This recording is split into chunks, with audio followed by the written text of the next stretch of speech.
Welcome, everyone, to another episode of Deliberating the Dead. I'm Matt. And I'm Kyle. And this is your fantastic Walking Dead after show. Fantastic. Yeah, your Walking Dead after show that fills you on everything Walking Dead that happened in the newest episode of The Walking Dead. If, for the hardcore fans that don't want to sit there and listen to celebrities and Chris Hardwick on a couch talking about what they just saw in the episode of The Walking Dead. Yeah. We're two comic book nerds that read the comic and immersed in the world and watch a TV show and are willing to get you up to speed on everything you need to know about what took place in last night's episode and what's to come on future episodes of AMC's The Walking Dead. Oh, look at you. You plugged AMC. I did. You gotta give a little love to the network. Maybe we can be in comic book men too. I wonder if Podcast men. Maybe we can be in a show called Podcast Men. There you go. I was just wondering if someone else was going to use our thumbnail again and use quotes that we've said. Looking at you, combo resources. Oh, shit. But so last night's episode was episode 6 of season 9, titled "Who Are We Now?" or "Who Are You Now?" What did you think of last night's episode, Kyle?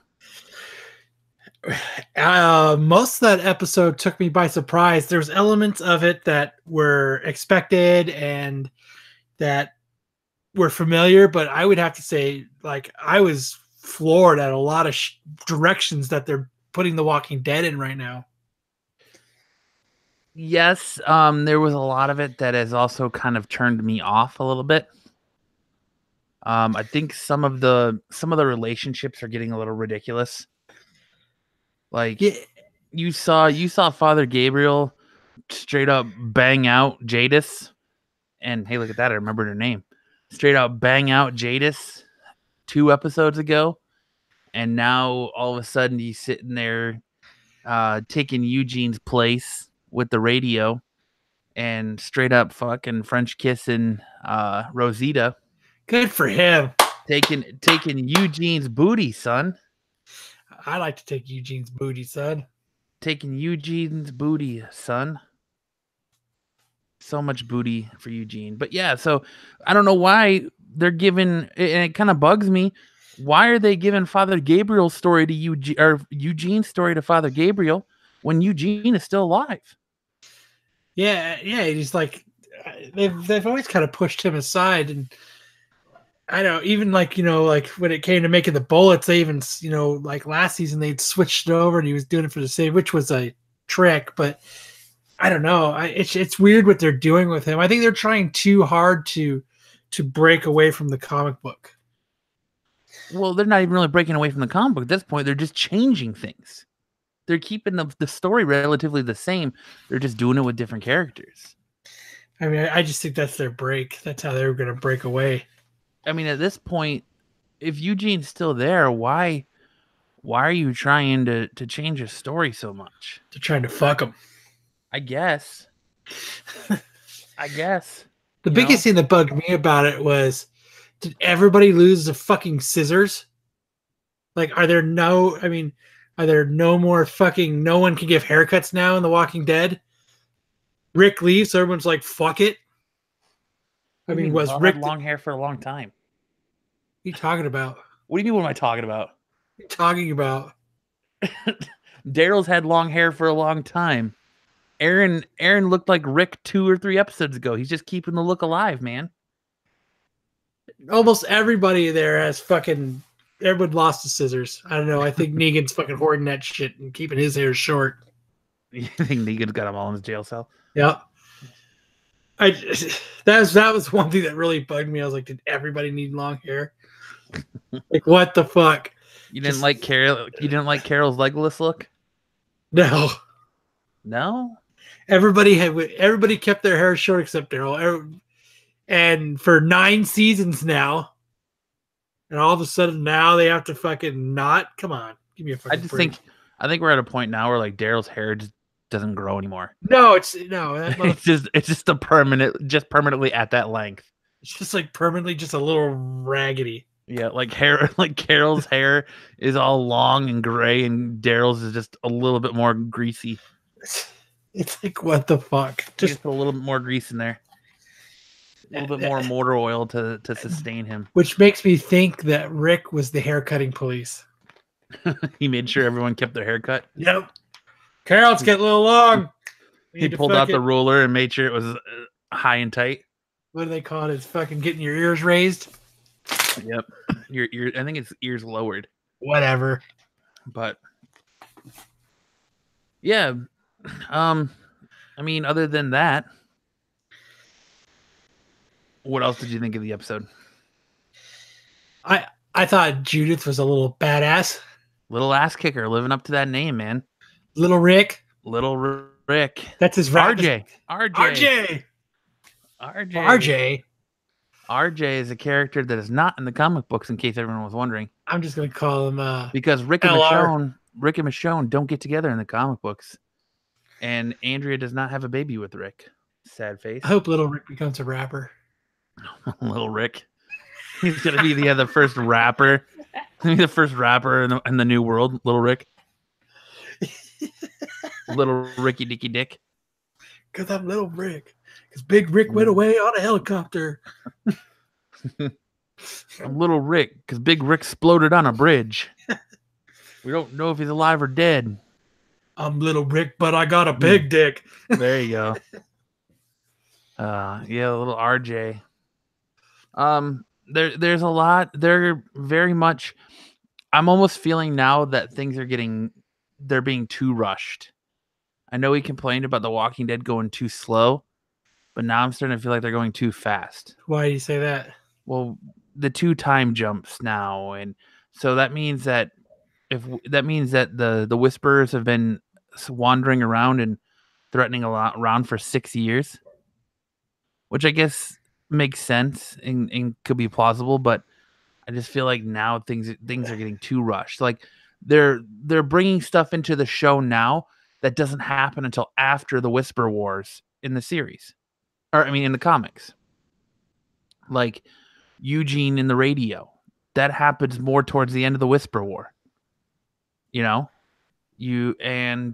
like they're foreshadowing Father Gabriel's death. Like you thought Eugene was going to bite the dust with Father Gabriel's death last night with the big water tower.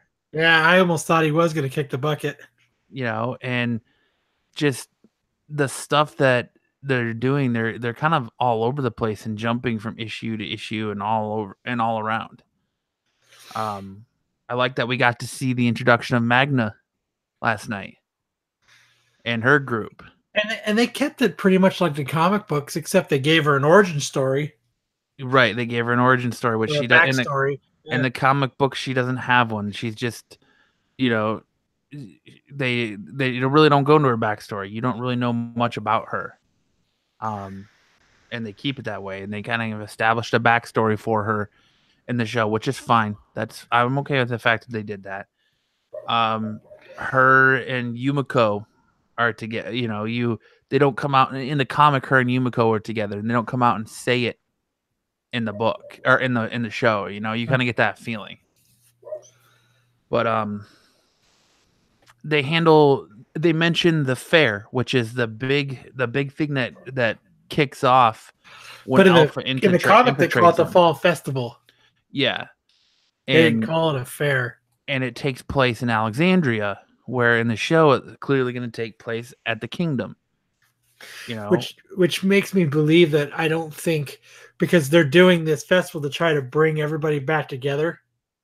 Mm-hmm. And in the comics, it's not like that. They're just doing it because they're that much closer to normalcy. Right. Everything is already together. They've established a trade route. They have all the communities, Oceanside, the Kingdom, Hilltop, Alexandria, and the Saviors are all working together. And the Saviors aren't outcasted in the comic books as much as they are in the show. So like they only become outcasted when Dwight doesn't want to lead them anymore, and then their new leader makes that decision of we don't want to help them anymore, and they steal the horses from the Alexandrians and send them on their way. That's really when Hilltop, or not Hilltop, but the Saviors are like, we're not in this anymore. So they really did that differently too. I mean, I like that it's going faster paced. It makes me You don't enjoy it feel like more. it's going too fast though? No. Like Rick just leaves, and then the way they show on the next 3 episodes of The Walking Dead, you're like, oh man, the Whispers, and we were like, oh okay, so we'll probably get the Whispers mid-season finale. We'll get that scene where Eugene and Rosita are hiding in the muck, and they hear the Whispers talking. It happens the next episode. Yeah, it's awesome. It's like, okay, So we're not. It's already been confirmed. We're not seeing Alpha or her daughter or Beta or anybody important until after the new year. Also, after the mid-series break. So after the mid-series break, we're not seeing anyone important until after the mid-series break. That's good though. I mean, I wonder what's gonna make them go out, because they always have that big mid-series, to bring you back. Like we thought it was going to be the Whispers walking by, but now it's going to be something bigger, which I think is really exciting to think what it could be bigger than that. I think they're going to spend the next 2 episodes, because there's only 2 episodes left before this. There's only 2 episodes left this season, or this half of the season before the new year. So I think they're going to spend the next 2 episodes building up the Whisperers, and I think you're going to start seeing people go missing more, and they're going to start building up the Whisperers more, and you're going to see more shit go down before Alpha's introduction. Like there's that scene in the comic. I want to say it's Jesus, but I'm not sure if it is. When they get surrounded by that group and they start getting stabbed by the walkers. One of them gets stabbed by a walker. I think you're gonna see that coming up. I think your first confrontation with the Whisperers will come in the mid-season finale, but it's not gonna be with Alpha, or you're gonna have that introduction to her daughter, like right at the end or something. I think what we're gonna see is I think it's gonna be during when she's taking Michonne is taking Magna to Hilltop. Because remember what happens in the comic is they leave like they want to now, and they got attacked, and then that's when they come back to Alexandria and talk to Rick. Yeah. So I'm wondering if that is going to take place with Michonne being there, and that's what's going to bring them all back to Alexandria instead of continuing to Hilltop, and then that's what's really going to start the whole holy fuck, the Whisperers are here. Yeah, so you can kind of see, you kind of get that feeling now that with the children in this show of who's doing what and going where. So you kind of have Judith taking over that Carl role, but she's not gonna follow the same path as Carl. So I personally think Henry's gonna be the one that falls in love with Alpha's daughter. That's what I think too, because I think it's going to be more centered on Kingdom than it is Alexandria. Yeah, so I think it's gonna be more. I think it's gonna be Henry, Ezekiel and Carol's son now, who has the relationship with Alpha's daughter, and you're gonna see all that progress that way. Do you think?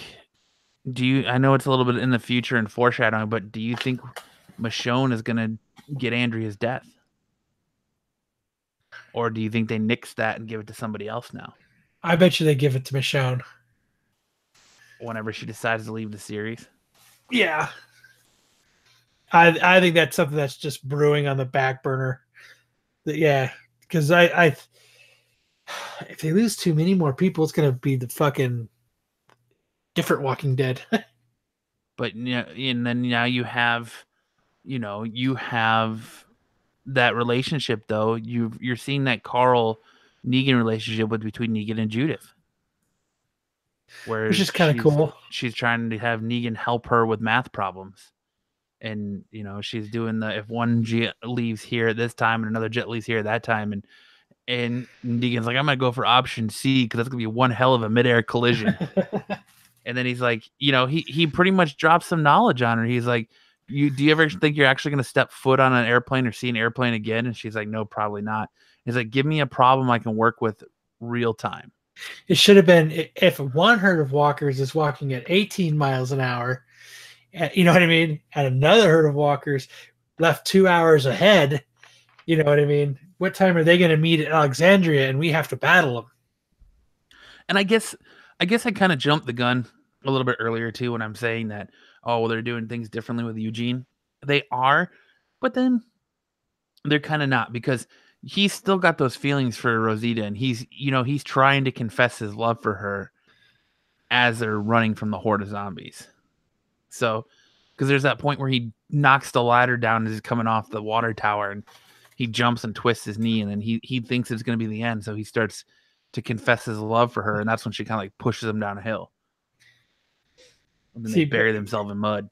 And based on the whole CB radio thing, I don't think we've seen anything of the Commonwealth yet. I think whoever we saw before, who we thought was the Commonwealth, I don't think they are. I don't know. Because I think what's going to happen is Gabriel's going to make that first contact now. And I want it to be Eugene. I just want Eugene to get some play, man. Right? He always gets the shaft. Because that was like the ultimate, like, the ultimate redemption almost in the comic is after fucking Abraham dies, the guy that was protecting Eugene but kind of bullied him a little bit. After he dies, Eugene starts plugging his booty, right, and gets her pregnant, and then she gets head gets chopped off and whatever, but because he also cheated on her, so like Eugene was kind of like the playa, right? He was kind of the playboy. And now it looks like it's Father Gabriel. Yeah, now it's fucking Father Gabriel. I'm Episcopalian. That means I can fuck all the bitches I want. Right? Good for him. Let's do this. But I don't know. I'm really excited with what they did with Judith. Like, I really like how she's kind of like, she literally is a little ass kicker, man. Where, she makes a call and then she puts her foot down and they're like, the protocol. And even to Aaron, and she's like, look, I'm not going anywhere if they aren't coming with us. And it happens. They bring him back to camp. Yeah, everyone kind of listens to her. Yep, and Michonne walks in and she's like, "Who made this call?" And Aaron steps forward. He kind of like takes the bullet for Judith, and he's like, "It was my call." And she's like, "But it wasn't your call to make." And then that's when Judith speaks up, and she's like, "No, I made the call. I brought him back." And nobody questions it. No. Nobody says a word. Because they're scared of getting shot and then sliced with a sword. That's that respect, dude. That's the respect the Grimes name carries with it. RJ will never have that kind of respect. That is just the respect the Grimes name carries with it. There's some amount of respect that comes along with that cowboy hat and that big ass gun, and she's got both of them. She's got a little bit of Carl. She's got a little bit of Rick. She's the Grimes. Yeah, but she's not. Well, I don't care. She's a Grimes. I don't care if she's if she's really Shane's baby or not. She's a Grimes. She's a Grimes. And I like that Michonne's training her how to fight with a sword. Like, I like her little sword. Like, I don't know. There's something just about everything about Judith I like. Yeah.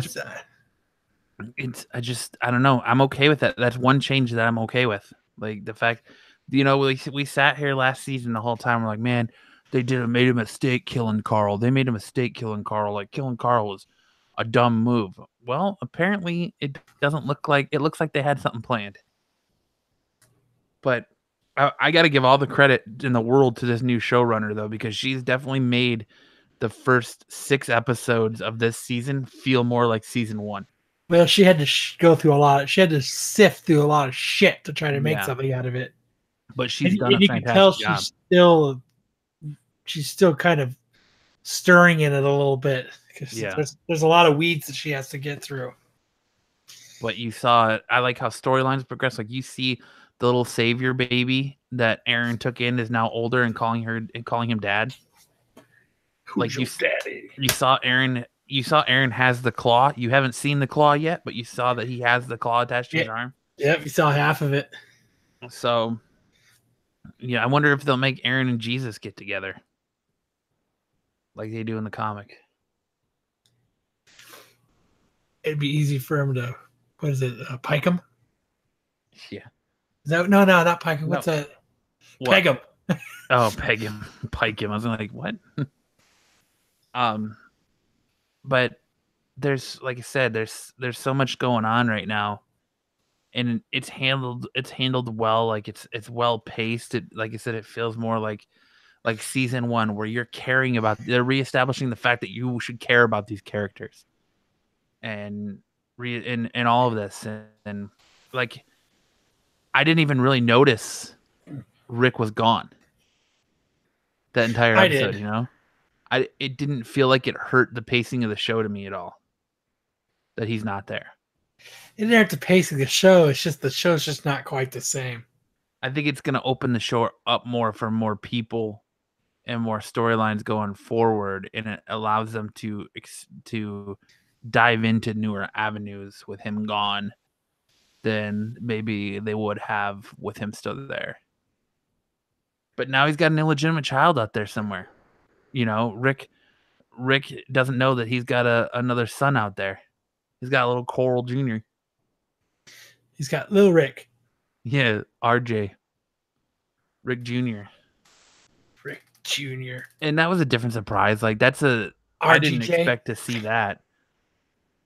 Like we both, when Magna's gonna go in there and try to like attack her, and you see him run up, I was like, was that? You're like, whoa, was that a baby? And I was like, at first I thought it was Judith, and I was like, what? And then she goes to the stairs and she's like, Judith Grimes, and she's got the gun in her hand. She's like, what? You said I could have it when I could learn to defend myself. And then she's like, you know, Dad would be proud of me for bringing those people in here. And Michelle's like, your daddy will be proud of you. And they have that little warm moment, and she goes trotting upstairs, and then here comes RJ scribbling through the house again. So that makes that baby that makes that baby like 4 or 5. That was about right. So, well, if it's 6 years, so that would be, he would be at least she had 5. to have been like pregnant, or found out right after he died or disappeared that she was pregnant. So yeah, it'd have to be 4 or 5. Well, 6 years, and the gestation period before birth is 9 months. Yeah. But, well, I mean, you don't know. There's times, and he could be just about to turn 5. Or whatever, but I still think it's weird. That they have a kid. Not because of the situation, but because of the fact that he's gone. So they're kind of like buying into the stereotype now. You know what I'm saying? Buying into the stereotype. Yeah, they're kind of, it's just that fucking stereotype. I don't know. single mother stereotype. I don't know. It's stupid, but it's weird that he doesn't know. Fuck. It's weird that Rick doesn't know that he's got an illegitimate child out there somewhere. He went to go get a pack of cigarettes and never came home. Yep, that's right. Went to go get a quart of milk and never came home. Yep. I gotta go to the bank. I'll be right back. And now what? Are they gonna do another time jump in like 19 years in the future in one of the movies, and RJ's gonna go confront his daddy? That would be crazy if the way they did it in the movie is they went to, like, Rick shows up at Commonwealth and like there's a picture of his kid there. Yeah, it's gonna be Rick showing up at the Commonwealth instead of fucking, what the fuck was that? What was that? It's gonna be Rick showing up at the Commonwealth with a "Have you seen my daddy?" Yep. Or "Have you seen my sons?" Instead of fucking Michonne's kid. Yep. But that means they would have to put Rick back on the show, unless the whole Commonwealth thing is done through just a movie. I don't think that's gonna happen. I think the Commonwealth will be in the show. Rick's gonna be a Canadian who lost his memory, who has these claws that come out of his hands. Whatever. Rickle. Oh god damn it, Wolverine.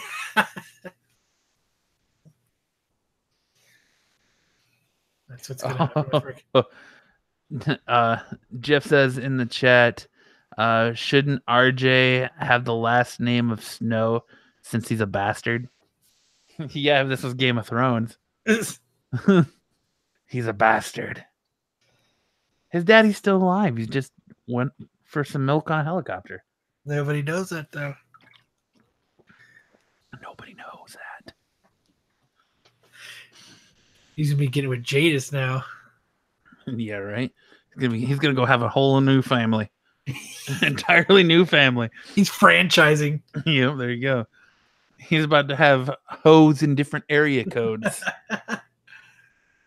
He's gonna have a kid in every community of The Walking Dead, and they're all gonna rise up and fight for power. One right after another. Would that be the War of the Bastards? Yep, the Battle of the Bastards. The real Battle of the Bastards. The Battle of the Grimes Bastards. The Battle of the Bastards. And then Judith will show up to fight, and they'll be like, "You're disqualified. You're not a real Grimes. You're a fake You're Grimes. Shane. Yeah, you're a fake Grimes. You're Shane's bastard. Little orphan Annie." Fuck. The Battle of the Bastards. I thought it was good. I mean, I did think the episode was good. They're just really just stretching shit out now. Though is what they're really doing. Well, I like the fact that they're filling some places, like giving a Magna a backstory about being in jail was cool. You know, the whole RJ thing. It's like, why? Like, why would you do that? It doesn't make sense to me, but maybe it will down the line. Yeah. I like the whole. I like the fact that they leaving Judith alive had a big payoff. Like, I like that she's a little badass, and I like that people respect her because of who her dad is. You know, even though it's not her real dad, but the fact that she's a Grimes, they respect that family name, and they respect who she is and what she represents, the lineage she represents.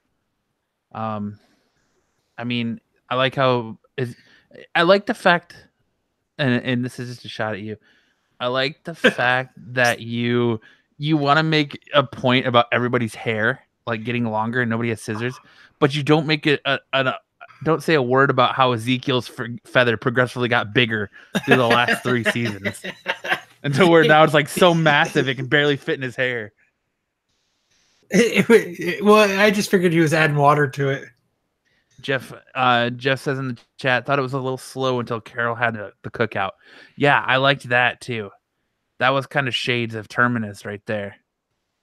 I just like that she was like, "Oh, let it go," and then like Henry like reminded her that that's not who she is, and she's like, "You're right. I'm gonna go burn those motherfuckers alive." Yeah, and she kind of gave up the ring, and she was like, "Whatever." And he, you know, why didn't you fight back? Because you're more important.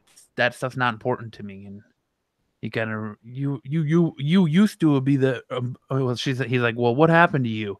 You know, you used to be a badass. Now you're all soft." And he gave her the cold shoulder. He gave her the butt, and then went to bed. He gave her the butt. Yeah, gave her the cold shoulder and went to bed. And then she's like, "All right, I guess it's time to fucking go have a little savior cookout."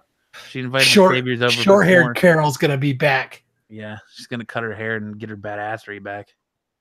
They should all cut their fucking hair. Well, Negan doesn't need to. He's fucking bald. He's almost bald. God damn. The one guy that should have long hair right now has short hair. Yep. Motherfuckers.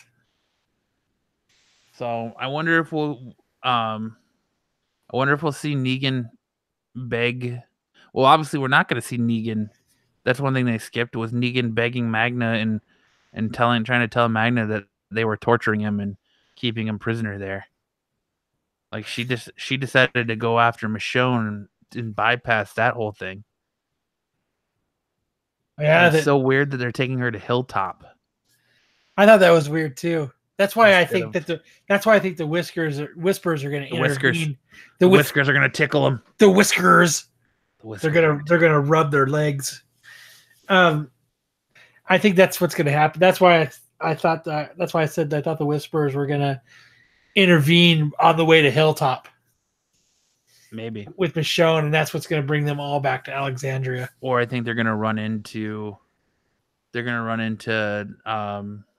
those two like freaking out. Because I'm sure I hope that who I'm trying to think who in Magna's group died. I can't remember now, but one of those people in her group dies by the Whispers, and that's what I can't remember who though. I think it was a chick that hit her head. I think she ends up dying by the Whispers. Yumiko? Yeah. I'm pretty sure she's still alive in the comics. Because that's what brought him back to Alexandria is the Whispers killed one of them and they came back.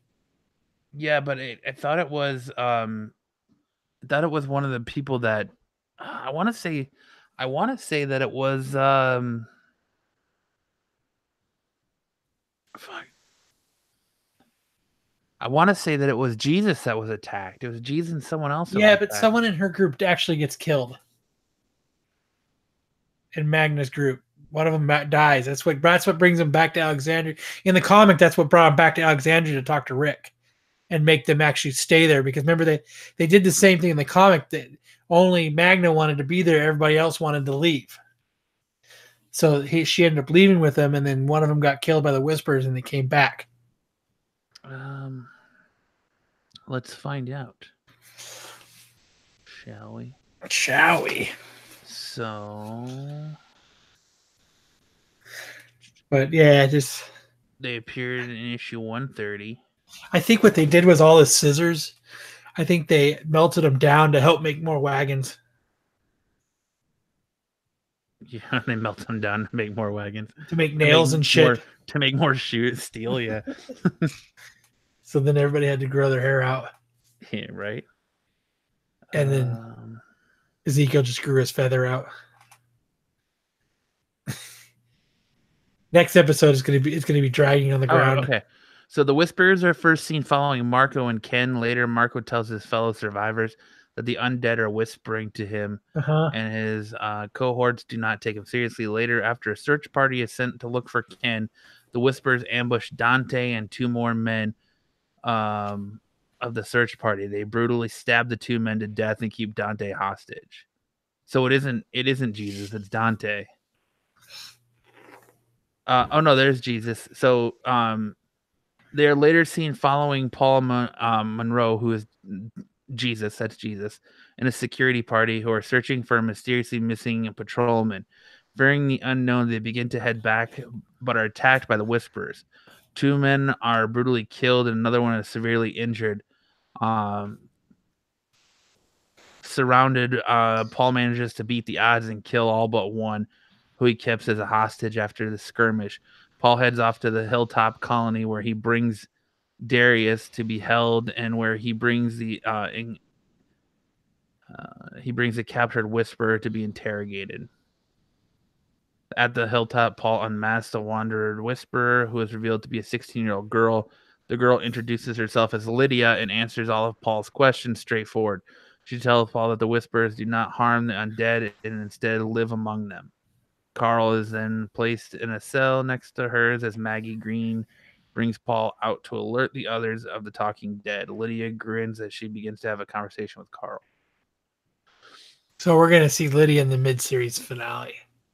Probably. You're probably going to see her in the mid-series finale, and that'll probably be where it ends. So something will happen where I don't know. I don't know how they're going to set that up. Because I was going to say something would happen that Carol's kid would be like locked up. Because wasn't Carl was locked up for starting a fight, I believe. Remember, he hit someone hit the dude in the head with the rock. Right, and then he beat their asses. Yeah, he was locked up for that. because they were making fun of Sophia and picking on Sophia. Let's see.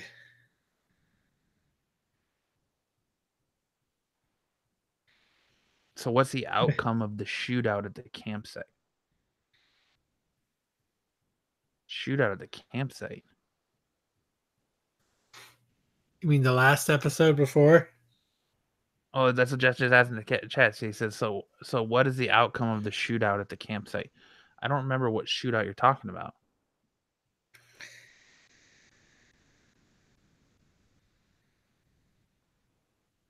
What shootout are you talking about? Isn't he talking about the one where it was going on and they could hear it over the radios? Oh, yeah. Okay. That was them. They didn't touch on that, did they? Mm-mm. Because I think we'll probably find out about that later. Yeah. Obviously nothing. Obviously they decided to, from the looks of it, they decided to exile the saviors and stop working with them. And that's kind of what I mean. Like, things seem a little rushed because in one episode we lost 3 characters. One episode we lost Jadis, we lost Maggie, and we lost Rick. I don't think you're going to see Maggie again in the show. They haven't said it yet, but I think you'll see Maggie in the episode or in the movies. But I don't think you see her in the show. I thought they were talking about her. She was coming back. She'd be back next season. Maybe, I don't know. We'll see. I haven't heard anything. If you might have more information on that than I do, because I haven't heard anything about that. I know that she's in talks, but I would assume that if they're going to offer Andrew Lincoln the movie deal, that she would probably be a part of that. But yeah, we lost 3 people. We lost 3 main characters, or well, 2 main characters and a supporting character. And then they did this time jump, and we didn't even get what came out of that fighting because the whole next episode was all about Rick. Obviously, the fighting broke down when the horde came through, and then it was all time to look for Rick.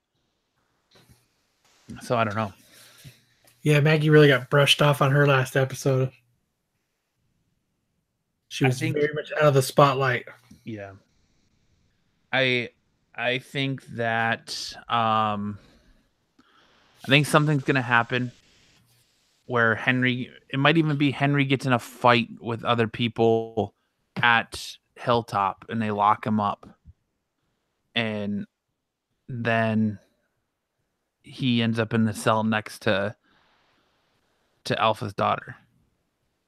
You know, who knows how they're gonna make it to where they meet or what they're gonna do. I don't know.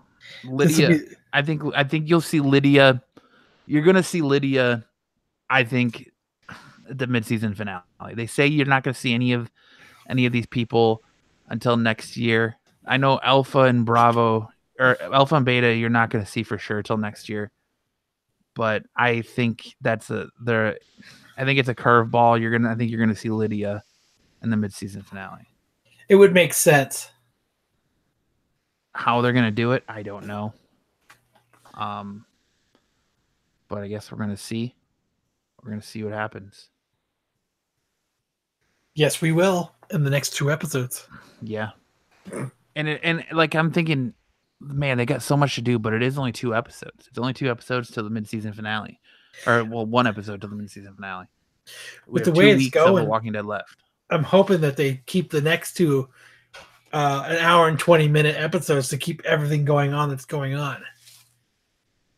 Yeah, if they can keep it as pace as they are now and keep the hour and 20-minute episodes, I think that'd be a lot better for the show. Like going into it, dude, I was like, bro, like I know what's gonna happen to Rick. He's gonna get on this helicopter. They're gonna do this, and this. I don't know where they're going now. I'm like, I can speculate because I've read the comic, but I can't speculate who's doing what, where, why, and when, and how. The only thing that makes sense to me right now is that Henry and Lydia fall for each other, and that makes her still important because they're obviously trying to establish Henry right now. that makes her important. That kind of has at the time, Carol, I guess, and Ezekiel are gonna fill the Rick and Andrea storyline. While kind of Michonne's off doing her thing. And then you kind of still have, I don't know if now you're going to have Judith kind of play the Sophia role. I don't see why they would. They don't even need that because Maggie's not in the show. Like, where's Herschel? What? I wish they would have explained, is Maggie still at the hilltop? And you're just like, hey, what's up? You know?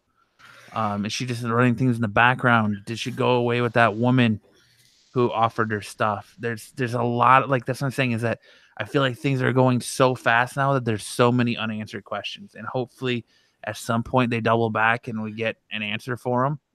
But I feel like they're going so fast now, they're just jumping shit. It's like, I don't know. They're kind of leaving it up to you, the fan, to decide what happened. Like with what Jeff just brought up at the campsite, it's up to you, open to interpretation, what happened. Well, it looks like what happened was there was a shootout and it fucking chased everybody off to be scavengers. Everybody left. There was a shootout and everybody went home. And then the saviors, the last bit of saviors became scavengers, and now they're just fucking robbing people. Right, and they're jumping people from Hilltop because they got all their gear. Or at least that's what it looks like. That's what Carol thinks, because they had all that gear. Yeah. Because didn't he say, no, we found that? Yeah. So people could be going missing. So we'll see what happens. Maybe we don't see Lydia till next year. Maybe the mid-season finale is Jesus's group getting jumped, and that's it. Maybe all you see is her get unmasked. Maybe there's no interaction between her and the rest of them. Maybe that's the final shot of the season, is them unmasking her into a 16-year-old girl. Yeah, that could be it too. I want Henry to lose his eye so I can watch Lydia lick the eye socket. Right. That's a scene from the comic that I would love to see in the show, but it's okay. That would be crazy if they did that. They made him lose his eye. I don't think they're going to. No, because they already did it to Carl. Coral's going to keep that. Yeah, why? Maybe he's going to lose his toe and she'll lick his toe. Maybe she'll lick his toe. Or he loses an ear. And she licks his ear hole. I hope, all in all, to sum up, I enjoyed the episode. I hope Father Gabriel keeps his death. I hope Eugene gets his time to shine. And I hope that Eugene has more to do with the radio than Gabriel. I don't. The Whisper War. I really hope the Whisper War isn't an entire season. Next season. Like, I don't see how it could be. I'm interested to see how they go about Negan with this whole redemption thing. I think what's going to happen is they're going to end up letting him out sooner. Yeah, probably. Because they're really going to need someone to step up. Well, because Negan's the one that makes the power play. He's the one that sets off the Whisper War. Yeah. He's the one that goes and cuts Alpha's head off and brings it back. You know? He brings the Alpha's head back to Rick, which kicks off the Whisper War, which makes the shit hit the fan. So now who's he going to bring the head back to? Michonne? I bet he brings it back to Aaron. Or Aaron? Is Aaron going to start like stepping up and have the Rick role now in Alexandria? Are we going to have a community of Ricks? We're going to have Aaron as Alexandria Rick and have Jesus as Hilltop Rick, and then we're going to have fucking Carol. Ezekiel as the Kingdom Rick. Carol be Kingdom Rick. The Council of Ricks. What is this, Rick and Morty now? I don't know. That's too much Rickin'. That's too much Rickin'. There's too much Rickin' going on. Final thoughts on season 9, episode 6. Who Are You Now? What was your final thoughts on it, Kyle? I give it 3.75 scissors out of 5. 3.75 out of scissors. 5. Yep. Scissors. I give it a 4. It was exciting. It had me guessing. It had me on the edge of my seat at times. I would give it a 4 if just one person had their normal haircut. Oh my God, you're so stuck on these hairs. You're so stuck on the hair, but you won't even acknowledge the feather. You won't acknowledge the feather. How it started off super small and then got a little bit bigger, and now it's so big it can't fit in his hair. I'm telling you, it's gonna be dragging on the ground next episode. I mean, like massive in his head. It's gonna be a peacock fly feather. away. I'm a peacock. You gotta let me fly. I give it a 4. I felt like it was well paced. I felt like it was exciting, kept me on the edge of my seat.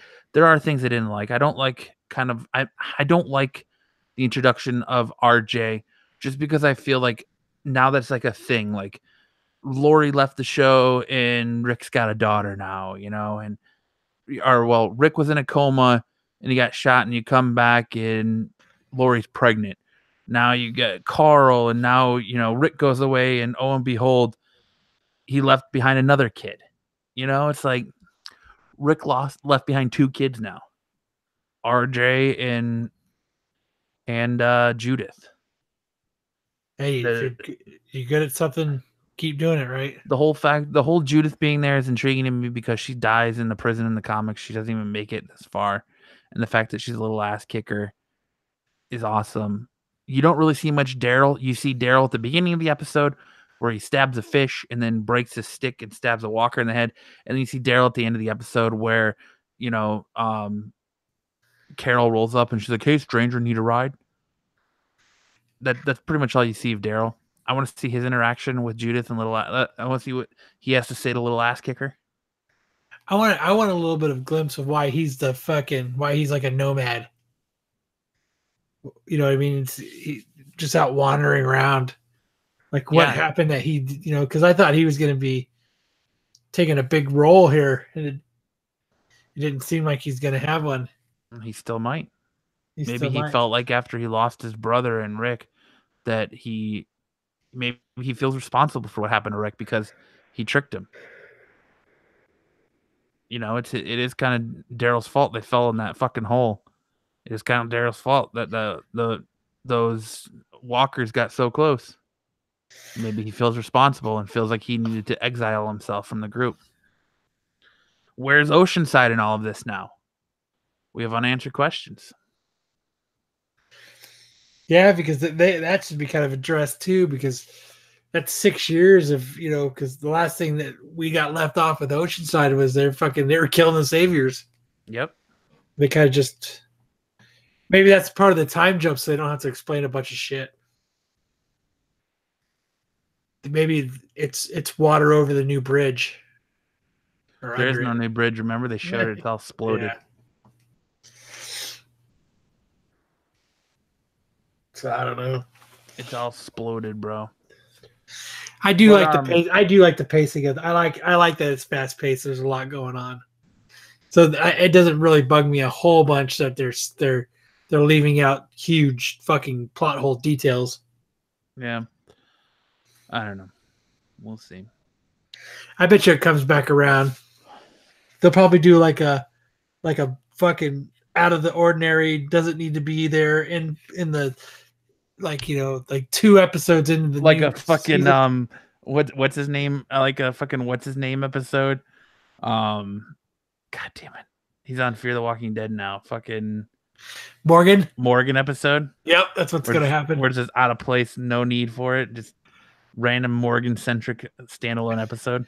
And they're gonna do like these flashbacks of everybody. I hope not. Right. You're gonna see Andrew Lincoln all like fucking. CGI'd in there. He's gonna look like Tupac. But all right, that'll do it for this week's episode of Deliberating the Dead. Sorry it was on a Tuesday, guys, but some family shit came up last night. Or sorry, it was on a Monday, and it'll be out Tuesday for everyone else online. Sorry, when we recorded it Monday, shit came up and I couldn't record right after the episode. But look, we can't end tonight's episode without acknowledging that I can't even put into words. Like, our community is feeling a great loss. The comic book world is feeling a tremendous loss at the news of the passing of Stan Lee today. We saw it coming. Like Kyle, we've joked about it on this show for years now about when Stan Lee going to kick the bucket, when Stan Lee going to die. We've taken bets on it. We were all wrong. We were all wrong. But we can't end tonight's episode without acknowledging the massive loss that happened to our culture today in the world of comics, because the man gave us so much. And I literally, without Stan Lee and his work at Marvel and Timely back in the day, and where we probably wouldn't be podcasting right now. We wouldn't be talking about The Walking Dead. We wouldn't be, like Kyle said, we wouldn't be podcasting. Comics today wouldn't be what they are. The man did so many things for so many people and touched so many lives, and it's crazy, what he's done for the community, and just, you never know the impact you leave on somebody's life, somebody you don't even know. Like we do these shows for you guys for fun, and we don't know what reach we have on you and what we help you get through every day. It's better than a reach around. Yeah. And then just like Stan never knew the situations he probably helped people through, because you hear people all the time. I had a terrible childhood. The only thing that got me through it was these comics, and I read comics, and that world and that escape for me. So, he touched so many lives, and he taught the world that with great power comes great responsibility. So I just, like, I told Kyle today that it hit me hard, as a comic book fan. I've met Stan 4 times, and I've gotten 2 books autographed by him, and he was a nice guy. He got a bad rap towards the end of his life, and I think that just progressively the way everything went, he's wherever he went, he's at least he gets a chance to rest. The dude went till he was 95 years old, he finally gets a chance to rest. And Betty White still beats everybody. Betty White's killing it. But still, dude, 95 years old is a big fucking bucket of wind, man. Right? That's a long time. Jesus Christ. But I just wanted to say, like I said, we can't do tonight's episode without acknowledging the passing of Stan Lee and his impact on the community and the world of comics. And so Friday night, we're going to talk more about Stan Lee. We're going to get into what he's meant to us, individually and as a collective, and as a community. Kyle and I talked about it before we recorded tonight. We were like, should we do an After the Dead or Deliberating the Dead episode, or should we talk about Stan Lee? And we thought, as we made the mutual decision to do this, because Kyle brought up that it's better to talk about it with all of us and get everyone's opinion on the man, because there's different sides to how different people saw Stan Lee. Also Friday, we're going to be joined by Gregory Schoen, the creator of Ray Gun, a book Kyle and I have been talking about. So we even get his input as a creator from the creative side of it, what Stan Lee has meant to him, and kind of if he's had an effect on his life, and what drew him to creating comics. And so True. I think Friday will be a pretty awesome show. It's going to be one you probably don't want to miss. 7:30. Right ish. On the dot, 7:30-ish. Yeah, on the dot. I shouldn't say on the dot. No, never say on the dot with us, because we're always late. But 7:30-ish, we'll go live on YouTube, and we'll have a great show. I think it's going to be a fantastic show. We were talking about doing a What the Fuck Friday episode, but we're going to push that back because of the loss of Stan Lee today. So we'll get more into that Friday, but I just wanted to give that little speech and just say that, we realize what happened today, and we're, as a community, feeling it, because the comic book world lost a fucking legend today. So a motherfucking legend. Kyle already has had 2 or 3 drinks and stands on her. So Yep, I was taking it right out of the bottle. there you go. Not even making a drink. As we leave you tonight, that'll be it for this episode of Deliberating the Dead. I poured some of my whiskey out of the bottle onto the ground for him. There you go.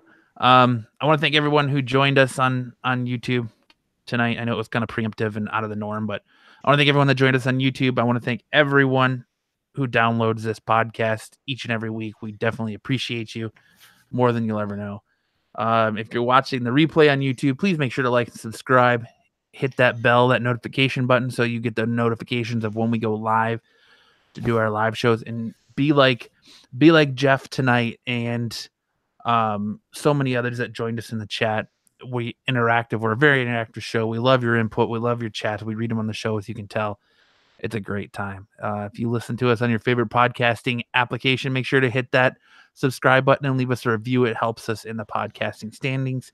If you want to support the show and get more content like this, or even individual subscriber only podcast, make sure to check out our Patreon.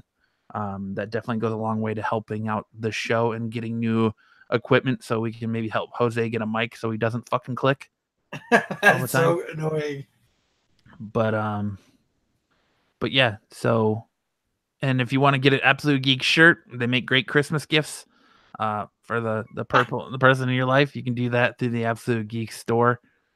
So yeah, all in all, for this episode of Deliberating the Dead, I'm Matt. I'm Kyle. Remember, kids, with great power comes great responsibility, and we'll see you all on Friday. Later.